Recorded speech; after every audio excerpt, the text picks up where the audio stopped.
Yeah. Well, welcome to It's All About the Agents. I am extremely excited today to be joined by Panos Leledakis. And Panos, welcome to It's All About the Agents. Thank you so much for inviting me. It's a huge honor to be here in your podcast. Listen, Panos, I had the honor to hear you. It's about a month ago now at the LAIA Houston chapter luncheon. And I have to say that you were extremely dynamic, and just the information that you were sharing with us was just so innovative. And I immediately said, okay, this is somebody that I have to have on my podcast to share just a little bit about, your story, your journey. So for the audience that follow me, and It's All About the Agents, I want to really just you're going to really enjoy the conversation with Panos. Panos is what I call a global insurance marketer. He is, the founder and CEO of IFMA Academy, and he is really a strategic insurance professional that has not only captured the insurance market in Greece, but he's done it in the US. He's continuing to do it all over the world. And I also would kind of classify you as you've mentioned in the past, like an insurance futurist, right? You're Yep. really looking at what it is to be. We talked about it, a super agent in 2024 and what it takes. So Panos, share a little bit about your insurance journey. You have an incredible story.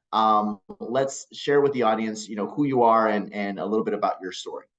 Perfect. Thank you so much. I'm coming from small Greece. I started this profession July 1999. This July, I'm closing 25 years in this amazing profession, and I'm so proud for my choice because at that point, I was supposed to become a lawyer. My father sacrificed everything because I'm coming from a poor family to get into the law university. But at my first year, I found a manager. He explained to me the career of the insurance advisor, and I was excited. I go back to my home and I say, Mom, Dad, I'm going to be an advisor. And they freaked out. You know how it works. Yeah. And anyway, I was stubborn enough. I stayed in this profession and I had an amazing journey, like as a tied agent, as an agency manager. Then we had like a problem in Greece. Maybe you learned about the recession back in 2010. So it was the first and the only company in the world that defaulted. So I lost my portfolio. I built everything again from the start. And then I became an independent broker, a specialist in corporate insurance. And now I'm working with a very specific niche market. And in 2015, my vision, after a research of 9 years in risk management, neuroscience and behavioral economics, and technology in general, because I love technology, I founded my own insurtech startup. So now our mission is to rebrand and re-engineer the way our profession works. And I started very early on with technology, and that's the last part I'm going to tell you, that when I was like in the first year of my profession, unfortunately, I lost my dad. And we had a big inheritance tax to pay. Because he had some land in an island that he didn't know anything about finance. You know how it worked at that time, because we weren't like a wealthy family. So I asked an MDRT member, like at that point he was 70 years old, like how I can do the production needed to make the commissions to pay this inheritance tax. And he told me, Right. the only way is to prospect and make 5 appointments a day. And in Athens with the traffic, you cannot do that. So I Correct. started thinking back in 2003 how I can use maybe Skype. It was the new thing at that point, if you remember, to make meetings with clients. And everybody was discouraging me. Like they say, it's not going to happen. People need to be in person. But I tried. I teach them. And I fell in love with technology because I saw how you can leverage it. And then I started 2010 to prospect with webinars. Then I was the first to use virtual reality meetings. So I am in love with technology. That's why I'm calling myself a futurist, because we are always trying to be ahead of the time in technology. Right. Well, and Panos, this is a really incredible story because you were doing this at a time where Skype wasn't even, a conversation, right? We It didn't have wasn't. social media, man. No, right. There was no podcast. There was no Nothing. Instagram. There wasn't, right. And I think what's incredible is that you created your own brand, right? And I think at the end of the day, as a professional, we're responsible for our own brand and our own image, right? But you've done this with the use of technology and in an industry that's not known for technology, right? Yep. I mean, insurance is not known necessarily for And technology, we need to but change that, right? Are you with me on and we need that? to change it. Yes, absolutely. I think we and you're going to talk a little bit about that too in terms of how it's changing.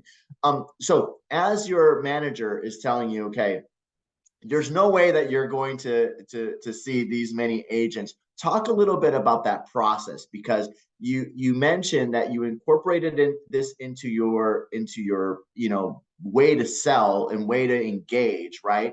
So how did that journey take place? Because you grew your book of business without having to leave the four walls of your office, right? And I think in today's market, we're starting to see more and more people working from home, working in that virtual environment. So share a little bit about that, because I think that's a fascinating story.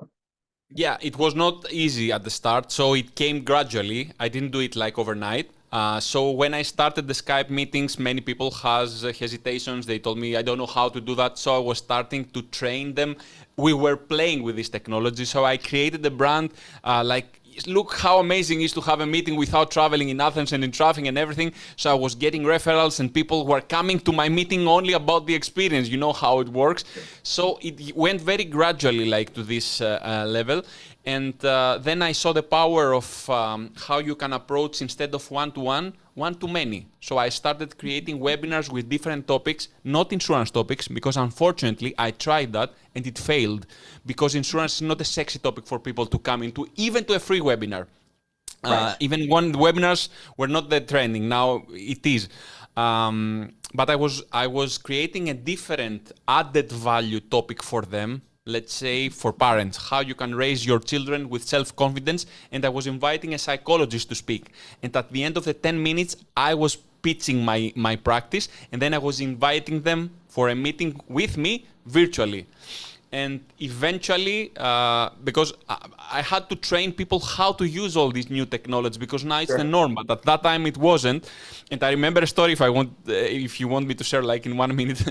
I had a very stubborn client after 2015, because after 2015 I turned my practice fully digitally. I wouldn't meet not even one person. That's why I can work from wherever I want in the world now. Right. I moved to New Right. York now in Miami.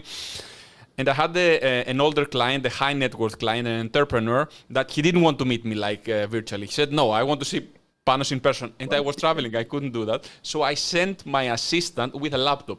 So he knocks the door, he says, oh, Panos will come. He put the laptop on the table, he opens he opens the screen, and I'm there, and I'm speaking to him. And he is pissed because he thinks that I was making fun of him. And I calm Right. him down, I explain everything, and he liked it after whatever. And then my assistant says, okay, I take Panos and leave.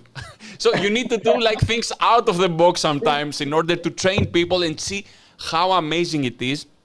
And I saw that also with COVID, because when COVID started, many people had hesitations like, can we do it virtually or whatever? And now many of them, they wouldn't go back like to in-person meetings. No. Like, no way. No, and we see it. I mean, I see it in my own company. Traveled to corporate office a few weeks ago, and I walk into the office, and there's maybe three people, and you would go to a floor, and there's nobody, because everybody is now, it's attractive to work virtually. From the agencies, from the companies, that virtual environment has added some quality of life, right? To a Absolutely. lot of people, it's the comfort of being able to work from home, and now we're starting to see more and more people kind of accept that environment, right? And And as you said about Futurist, let me tell you what is going to happen like maybe 1 or 2 years tops from now, when we will okay, meet as holograms, because I it's like the that. technology is already here. I have been the first hologram speaker on a stage like many years ago, but now they are commercialized it. So Yeah, we could be like together like now, but I can see you as the whole thing. So it's blurred now. Is it an in-person meeting or a digital meeting? Because I correct. can see you. You are there. You are in my room. Yes. Well, Or I can do that with VR. the level of people that you can engage with at one time, right? Like you are able to, like you said, you're in Miami, but you could be working with somebody in Greece, London, it doesn't matter. And I think that global sense has definitely expanded, right? Absolutely. Because first of all, you would be regional, right? You would have a region and you would work with that region, and that's your specific territory. Nowadays, there's no boundaries, right? There's no borders. So I think that's what's the beauty of technology. Now, one thing we talked about a few weeks back is, we've talked a little bit about AI. We're going to get into that, but as an agent, right? As an agent, and I call you a super broker, right? There are a lot of different things that you've done to not only better your practice, but utilizing technology, in meetings and your setup. And when I first talked to you and you're showing me all the different things that you can do, it was phenomenal, right? But it was also a little bit intimidating for a person that doesn't know a lot about technology and how to utilize that. So kind of share a little bit about some of the tools, show us some of the things that you do, because I think the audience would really respond to your way of approaching business. Absolutely, yeah.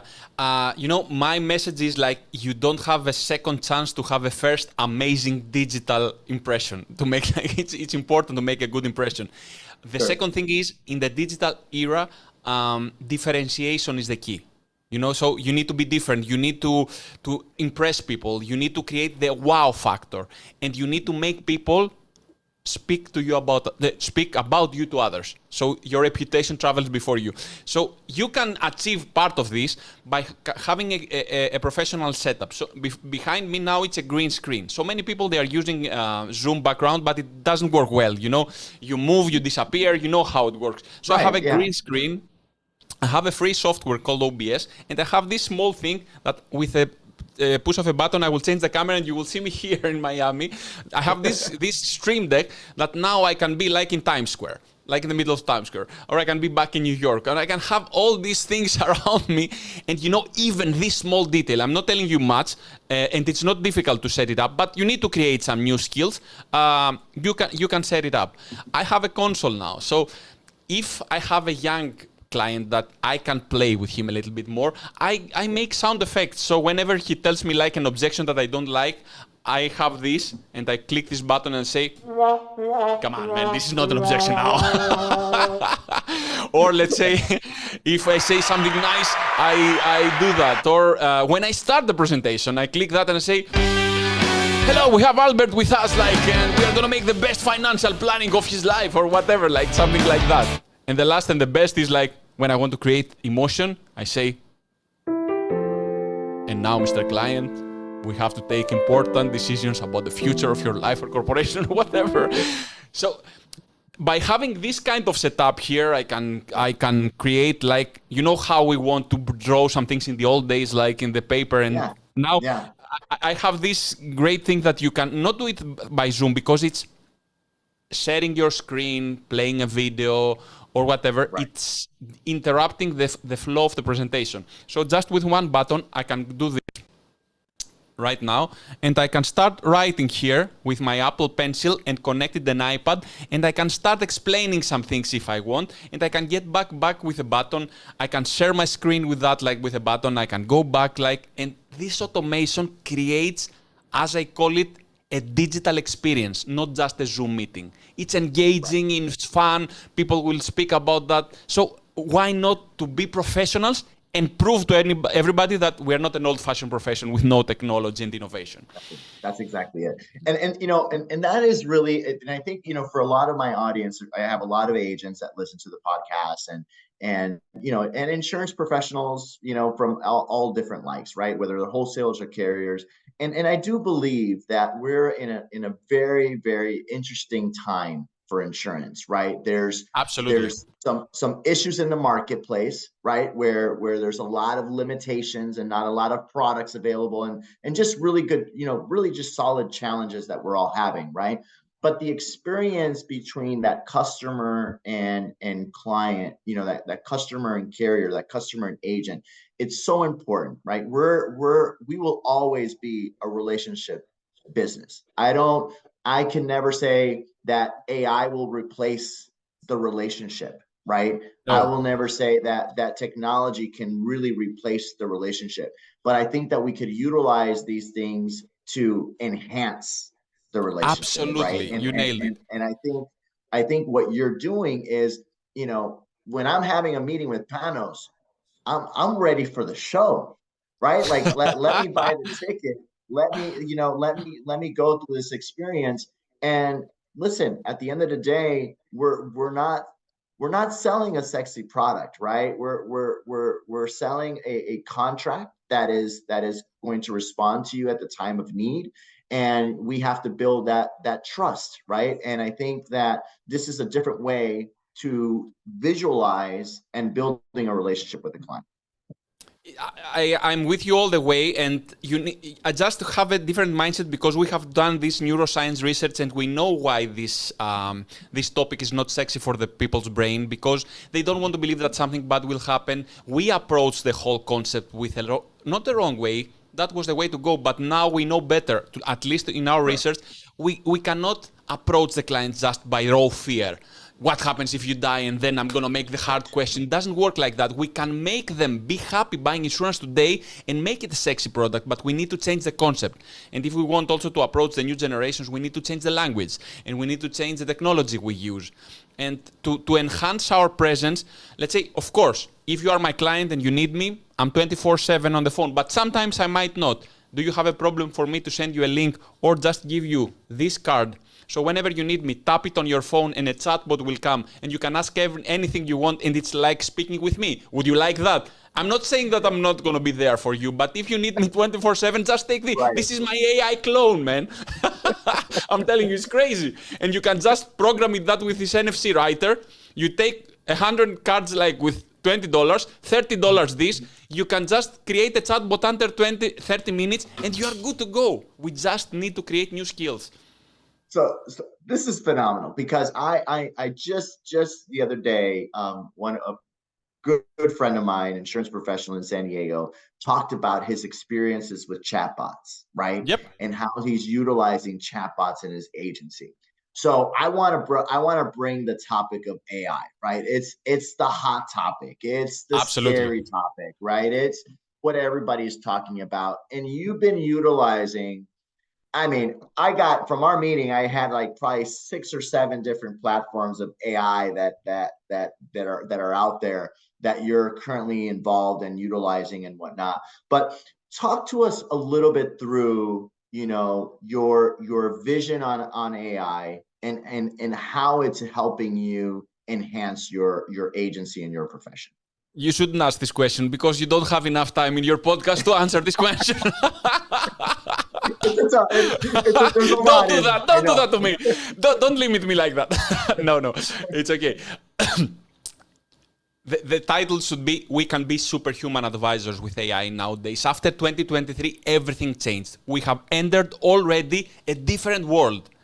And I can start with some simple things like by utilizing all these LLMs, as we call them, the large language models, like ChatGPT that most of the people know, but it is there is Gemini, there is Claude that is more powerful than ChatGPT 4.0 now, and they are competing, and that's a good thing. There is Copilot, there is Easy Peasy that can create the chatbot like in less than 30 minutes, whatever, and you can train chatbot in such an easy way that, first, you can ask anything. You can create content as never before. Like you can create articles, you can create ebooks, you can create scripts for video. And the thing is that we need to get out there. We need to educate the consumers. And if they can see us, they can trust us. This is my motto also. If they can see you, they can trust you. But be out there. We have social media now that is the most amazing power of exposure. And it's free. And yes. AI is free also. And the thing is that, going back to your question, that it's a complicated technology in the back end, but it's easy to use in the front end. It's like using Google search most of the time. Just ask the question, learn how to speak to AI, create the perfect prompts. And I believe also that AI will make us communicate better as people, because when you ask something AI, write me this article like this, it gives you something and you understand that you didn't put the right question. So this is happening in the human relationship also. Right. Right. We need to communicate better, but now we Right. know the result like, by Right. fact. So it's actually training us on how to ask the question, right? Exactly. Yeah. Give me the question in a way that I understand, like because this is like a kid. Like you need to give very specific instructions. And imagine now with ChatGPT and the GPTs or the chatbot, you can create an army of advisors, and this is invaluable. Like I have a business consultant, I have a legal counsel, I have marketing consultant. Everybody in a form of AI. I can ask everything. Other people are creating, or I'm training my own models, and it's very easy. I'm telling you, just uploading files or finding YouTube videos. This is the simple way to train a chatbot. This is so simple, and you can do everything. Then you can create automations. Let's say now what I'm doing is there is a simple automation with Gemini that is from Google Workspace. Now I connected my own email, my domain, with a Gmail. And Gemini can do that with the connection of a Zapier. My Gemini is connected with my Google Workspace. This is my cloud storage also at the same time. Instead of Dropbox, I changed that. And now I'm receiving 20, 30, 40 emails that I have to respond every day. The Gemini is reading my emails, going to my workplace, find relevant information, create draft answers, and then I go just inside, and instead of spending 3 hours, I'm just spending 20 minutes to correct a little bit the drafts, and I'm clicking send, and I'm saving all this time. You can create chatbots for your clients or for yourself. You can, like with AI, like not the sky's the limit. I can put it like this. Don't ask what AI can do for you. Just imagine what you want, and AI will find a way to do it faster, more efficient, more fun, whatever you can imagine. And I think that's where I think, our concept, there's a lot of negativity that people are, when they think AI, they think about replacing, right? They think about that taking away, duties or tasks or anything like that. But I think that you found an efficient way to utilize it, where it's only making you more responsive, more available, and more efficient, right? Do you feel that with AI, are there certain challenges that as an industry we're facing with it? Do you have any concerns of the information that it discloses or anything like that? Or what have you found in your experience so far? It's so many things that we can say around that. The first is that, and it's many people said that already, like AI will not replace the advisors. The advisors using AI will replace the ones that they don't. So it's a little bit of adapt or die. My message is adapt and fly, because I don't like negative messages. You remember that? Yeah. But yeah, it's a little bit like, because before 2023, I was saying it's good to embrace technology. Now I feel that it's mandatory. It's moving too fast. Too fast. I cannot keep up. My team cannot keep up. Like, it's so crazy what's happening every day. So first, my message is please embrace technology. Like, it's something that is changing. We cannot avoid it. Let's learn some new skills. Now, there are many concerns so far because it's not regulated. The regulators, they don't know where to start catching the topic. Like, it's so complicated, so fast changing. They don't know what to do exactly now. There is some personal data concerns. Let's say if you analyze data in the AI and it's personal data, do they keep information? So what can you do? Yeah, exactly. That's why ChatGPT now created like a feature. It's the only and the first for now, that it's called private chat. So if you click this button, you will see that in the menu. Then they say, I hope that they're truthful, that they don't keep any information, they don't keep it in the history, so you can use the AI power without them keeping any data. Also, the information that you're taking from AI, is it accurate? Because they are training the models with billions of tokens, as they call it, but they cannot control if everything is correct and legitimate. Right. How do you fact check, right? How do you fact check AI? There is ways now. Let's say there is a tool that it's like Google search on steroids that is using AI called Perplexity, that you can ask AI it's powered by ChatGPT, but at the same time, you can ask to go only to academic sources or to specific sources to search. So you can rest assured that at least the information is like from the website of Harvard or whatever, like a major organization. So there are some ways to do that. Also, when you use AI in content marketing, it's going to start sounding the same. There are ways that you can give examples so it can sound like you, or now it's detected from Google if it's AI or from social platforms, so they take it down. So there are third-party solution called Humanizer or Stealth Writing that you can take the result of AI and put in another software and make it non-AI detected and more humanized. So the thing is, let's accept the fact that we need to evolve in this technology, and let's start creating some new skills. We need to sit down in school again and learn some new skills. It's mandatory. And if I don't want to learn all the skills and implement it, let's hire an assistant that is tech savvy. For me, it's important to know the strategy and what is out there, because many advisors, and I would like to insist on that, they don't know what they don't know. That's why it becomes overwhelming sometimes, scary and everything.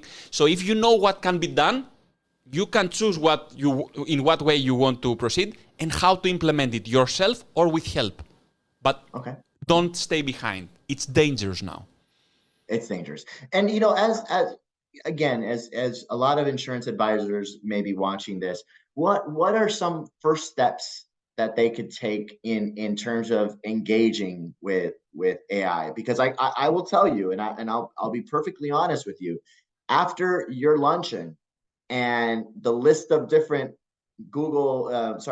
AI platforms that you talked about, I went in and I started, prompting him, and I started doing things and putting out some, hey, what if I prompt this, what type of information? I started playing around with it, right? And it was amazing, the results of some of the information that I got. It was eye-opening, right?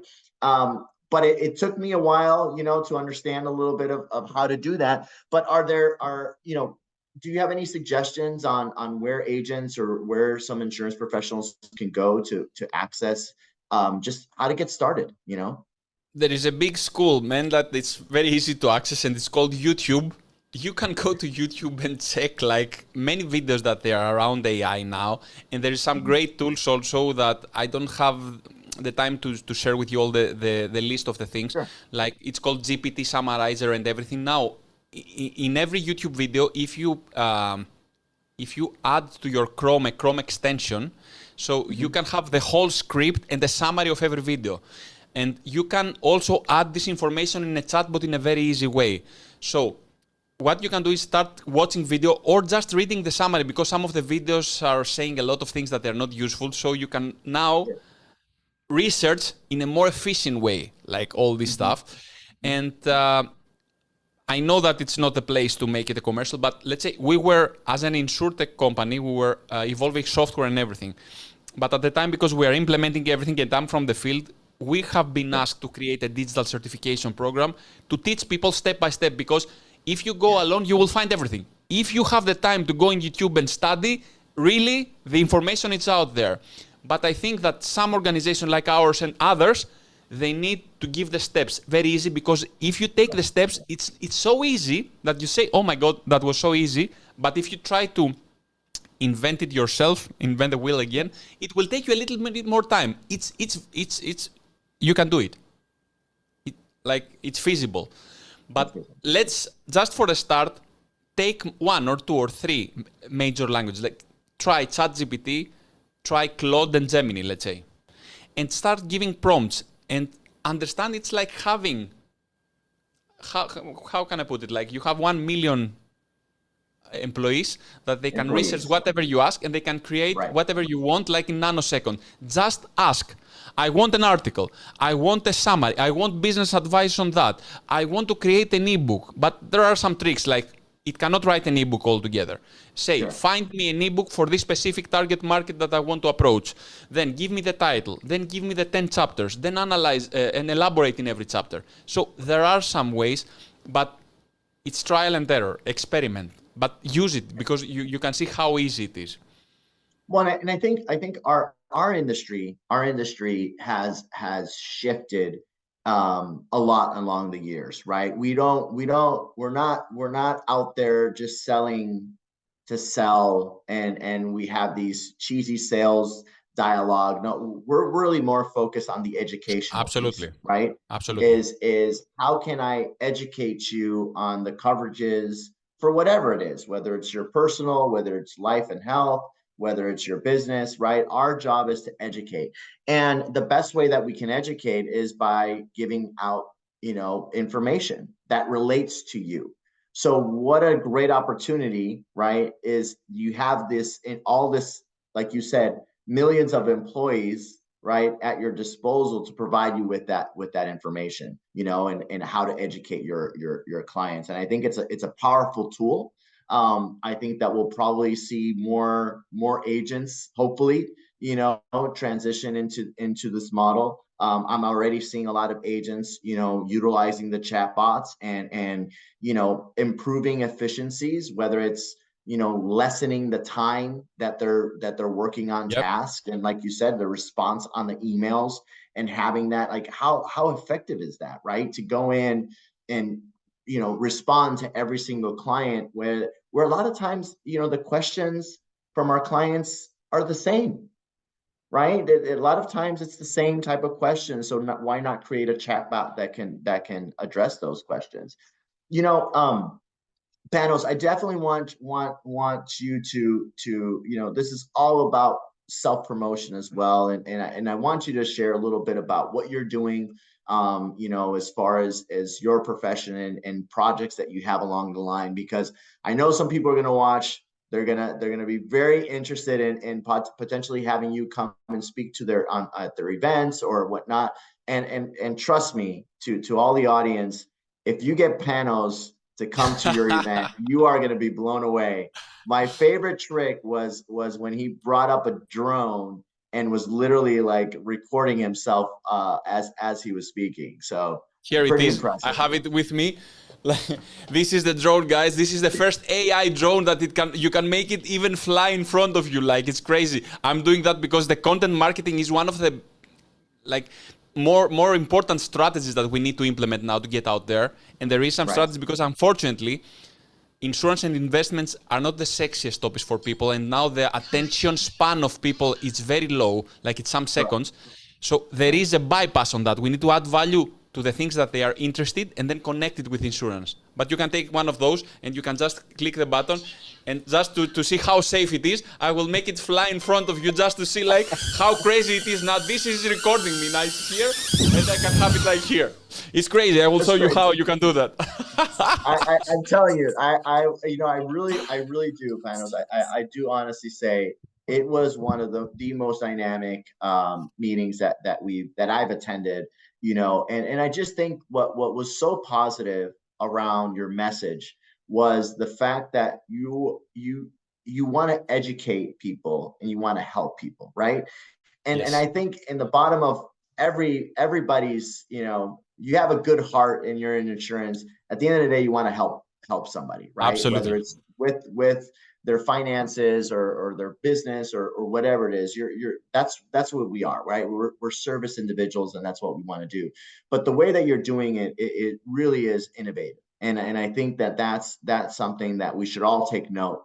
And it's not for everybody, right? It's not everybody will fall in line, but I do think that if those that are curious need to go ahead and do it, Yep. and if you don't, like everything, right, you will fall behind. It's and we've seen that for the individuals that couldn't adapt to a virtual world and struggled with that virtual world. Some agents were just not able to deal with it and retired and drove off to the sunset, right? They didn't want that environment. But we have to adapt, like you said. Adapt and fly is really the concept. But Panos, share a little bit about what you're doing today. What are some of the projects you're working on, and how can people get a hold of you? First, as an advisor, like my niche market is working with venture capitals, angel investors, and startups. Like I have specialized myself in corporate insurance like that when I started my own startup, because the question of the investors is, Panos, we love you as a founder. We love the idea that you want to give us, and we will invest. But you are a one-man show back in 2015. Like, what happens if you die? So I said, don't worry. You asked the right person. You are going to insure me for $5 million. This is the money that you want to make in the next 6 years. If I die, you take your money. We're good to go.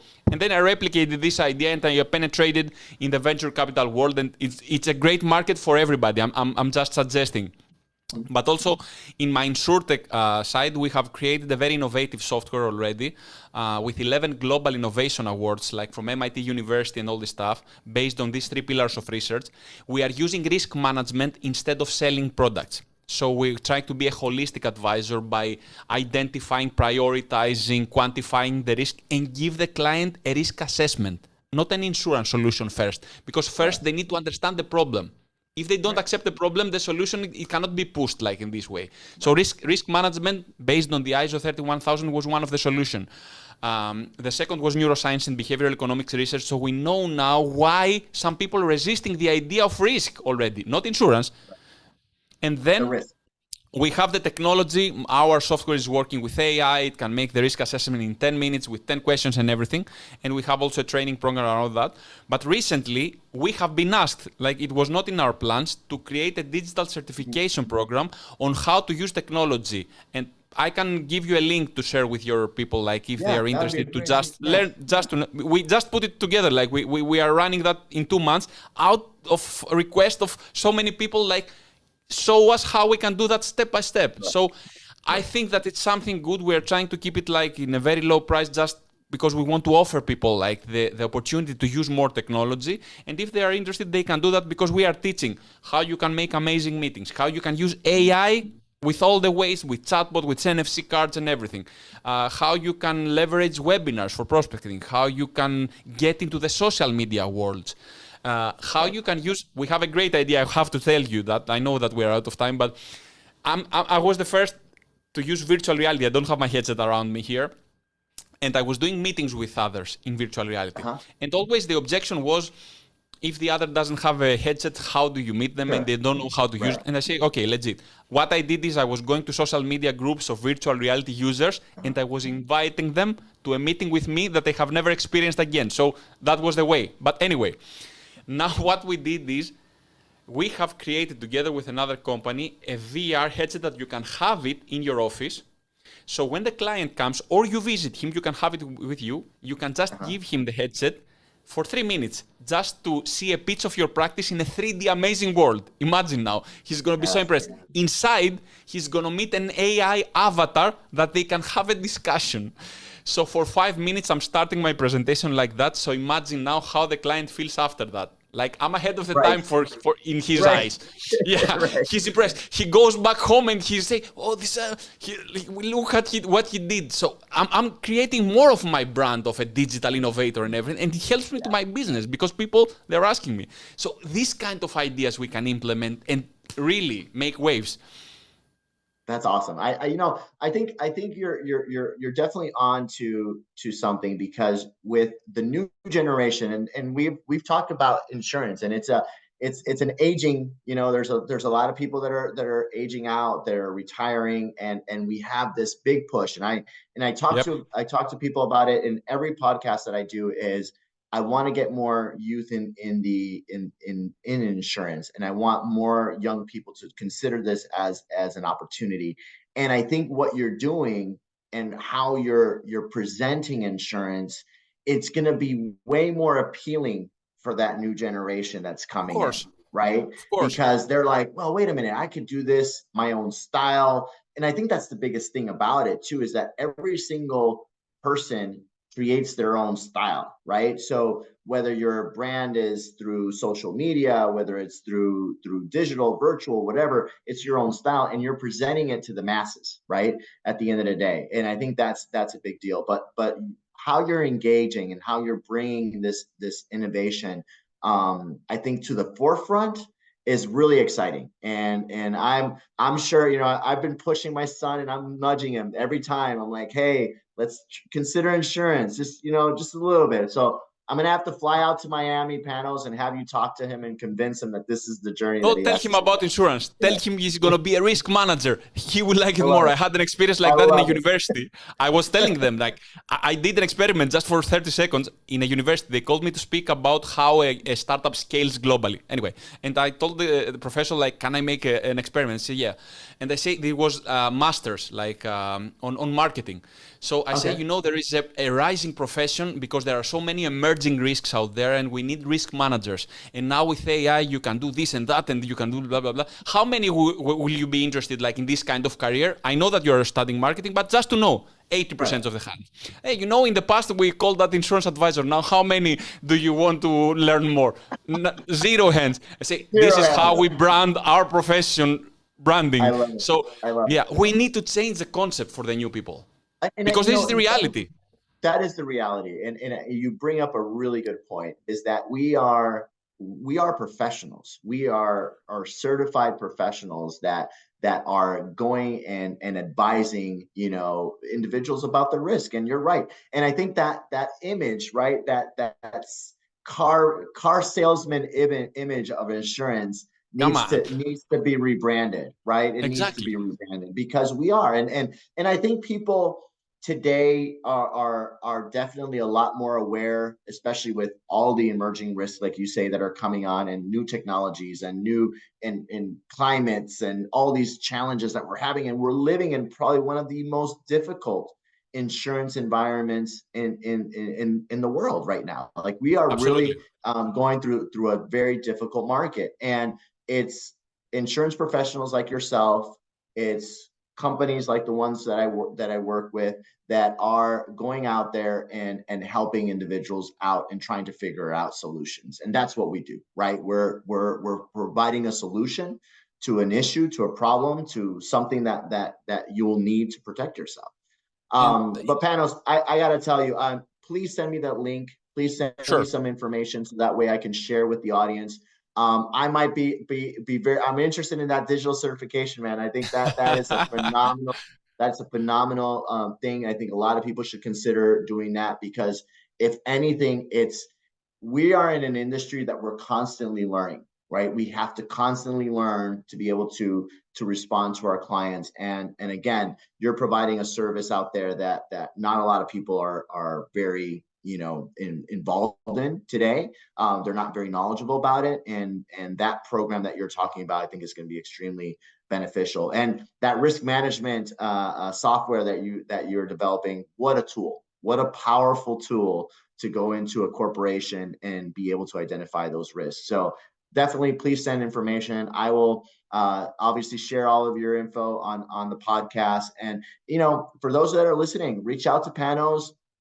Like he said, if it's not him, it's his AI chatbot, it's his hologram, it's his virtual reality. But he will definitely be in contact with you. You may not know it; he's all over the world. But definitely, if you have an opportunity or you're thinking about, you know, reaching out to Panos, please do so. Feel free to reach out to him through LinkedIn or through me. I'm happy to connect you personally. But Panos, like I was so anticipating this conversation because you are extremely dynamic, and I love your message. I think you said it. We all need to adapt and fly, and that's what And we're going to start doing.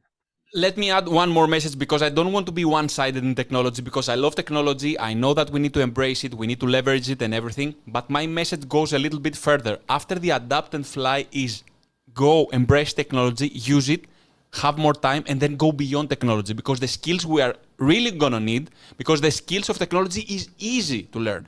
Then we need integration, empathy, relationship, and we will have more time to cultivate all that, to nurture all these relationships, and then it's going to be a better world for us as a profession. It's going to be more fun. We're going to have more time to make the really meaningful things in the profession, and not just making claims or like administration work or even Sure. what kind of things they're taking our hours. And yeah, let's adapt and fly, and then let's go beyond technology. Let's go beyond technology. Awesome. Well, thank you so much, Panos, for I joining thank me. you. And it's all about the agents. And again, to the audience, keep track of Panos. Make sure you follow him on LinkedIn. And if you have an opportunity, if you're involved in an association, or if you have a company event or anything like that, reach out to Panos. He would love to participate and be involved in your efforts. Great advisor for our risk management industry. Exactly. So, I will leave my avatar to finish this talk. So check that. that's right. No, I cannot play the video. I will send you my avatar. So next time he's gonna do all the speaking. Awesome. I appreciate it. Thank you so much, Panos. Thank you for your time. Thank you for the time. It's an honor. Bye. Have a good one.